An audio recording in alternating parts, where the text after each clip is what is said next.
Hey guys, what is up? Locidian here again with another redstone tutorial for Bedrock. It's not really as much of a tutorial as it is kind of just some ideas about some stuff that works and doesn't work in Bedrock as opposed to Java.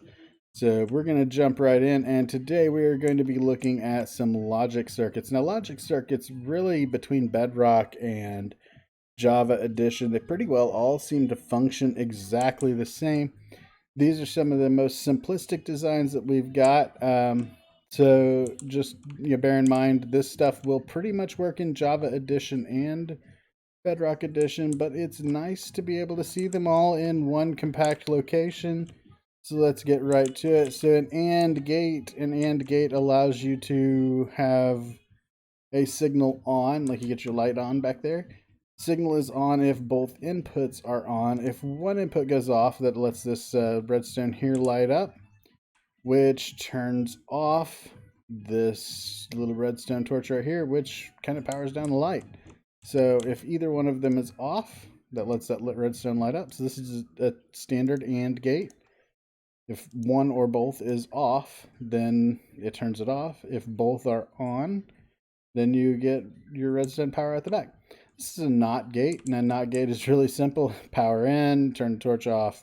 Yeah, okay, so you should be able to understand this pretty simply, but when you turn the switch on, turns the redstone torch off, you get nothing back there. I actually put a lot of NOT gates in the very beginning of my redstone circuitry. I do that simply because I like the positioning of the switch, like what switch is on when it's down.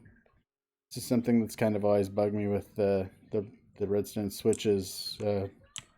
So I pretty much always start out circuits like this just to make, up is on and down is off. This is how light switches work, and every other switch in your entire life, this is how it works.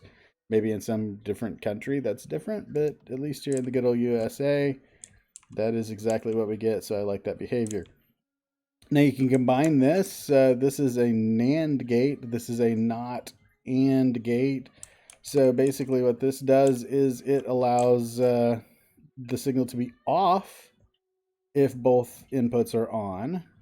And if either input is turned off, then the signal is on coming out the back end. And the way that this works is by turning this into a NOT gate right here. So this is just reversed. So there was a redstone torch here. Now there's no redstone torch. So we just made it NOT AND.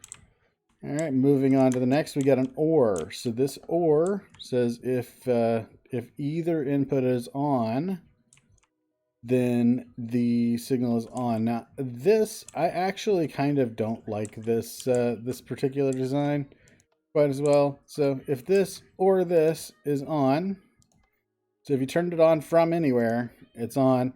And I'll let you know why I don't like this design here in a little bit, but just bear in mind, I don't particularly like a standard OR in most circuits. They're less useful. Coming on over here, now we just have a NOT OR, a NOR gate, which does exactly the same thing. All we did is instead of bringing this redstone on down through here, we blocked it off and put a redstone torch here. So now it is a NOT OR. So if either one of them is turned on, then it goes off. Whereas if either one of them is turned on, it turns on in this circuit. Next up, we have an XOR. Now this is an exclusive OR. The X is for exclusive. This means that they have to be different. So in an OR situation, if this or this is on, but the other one is not on, then you will get redstone signal back here. So if I turn this one off, you'll see it comes on. But then if I turn this one off, it goes back off. And this is an intended behavior. This is actually about the most compact design for an exclusive OR gate that I have found, an XOR gate. I particularly like this design better than the OR gate because most of the time when you're dealing with a redstone circuit, I'm building a door and I want to flip the switch and I want the door to open and then I want to go through and I want to flip a switch on the other side to make it close. Unfortunately, with an OR gate, if I flip the switch, I walk through my door and there's another switch and I flip my switch, my door just stays open or, closed or whichever way it would be when you flip the switch. With an exclusive OR, whenever I flip the switch, walk through, I open my door, and when I flip the switch on the other side of the door, hey, look, My door closes again. This is a behavior that I particularly like. So, what does this? How does this function? You know, so we got some redstone torches on the backs of these switches, and if either of those, redstone torches is allowed to be lit, that puts this redstone signal right through here, which goes into the back of this block, which turns this redstone torch off. So you'll see that now. That turns that off. Now, where this gets tricky is in the next part of this. So this next piece, if I turn this one off, why does it go off, right? So now I've got redstone coming out here from the tops of these torches too, that turns these torches off. So this is the other OR part of this.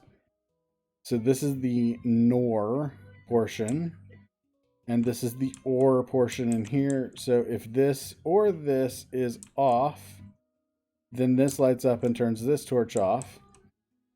And then let's turn them both on. So now this torch lights, but it lights this redstone here, which turns both of these torches off. So these always have to be in separate positions in order to get that. And that's much more useful, I find, in doing any sort of redstone where you want, something, a difference between something, or, one change on one side of something to affect a whole circuit. This is much better for me. And over here we have the exclusive AND. Now this is kind of my design that I came up with. The exclusive AND is kind of the exclusive OR. With your AND gate down here, we'll show you this again. So an AND gate, if both are on, then the signal is on. If one or either one is off, then the signal is off. So with the exclusive AND, if they are both off, then you get signal. And if they are both on, then you get signal. So if they're in the same position, then you get signal. And this is an exclusive AND gate. This is a little bit trickier design than the exclusive OR, but we'll cover it pretty quick. So this is, your switches on here are going into some redstone torches again. And then between those redstone torches is a line of redstone going into going over a block with a redstone torch on it. And this feeds this line of redstone right here. So if I turn either of these on, this output that comes over here goes off. Okay. Now if I have them both off, or both on, then this redstone torch is allowed to fire, which powers that. And these two are firing for this, which turns this torch off. Now if I turn them both off, we get the opposite. We get this torch lit up because these two torches are turned off. So we're not getting output from back here now coming around. We're getting our output from the front. So it's a pretty simple design, but it does a lot of work. So, and that's kind of all I have for logic gates. This pretty much sums up every single possible logic gate you could want. Obviously, most of these are tileable. You can, just expand them on out and keep right on going with different, more switches and toggles and buttons and stuff. So if you switch, if you need more inputs, you can certainly have that. But that pretty much covers all of the designs for all of the basic logic gates. So I hope you guys enjoyed. If you have anything, any comments, or just want to say, hey, you appreciated the video, let me know in the comments, and don't forget to like and subscribe. And I will see you guys in the next one.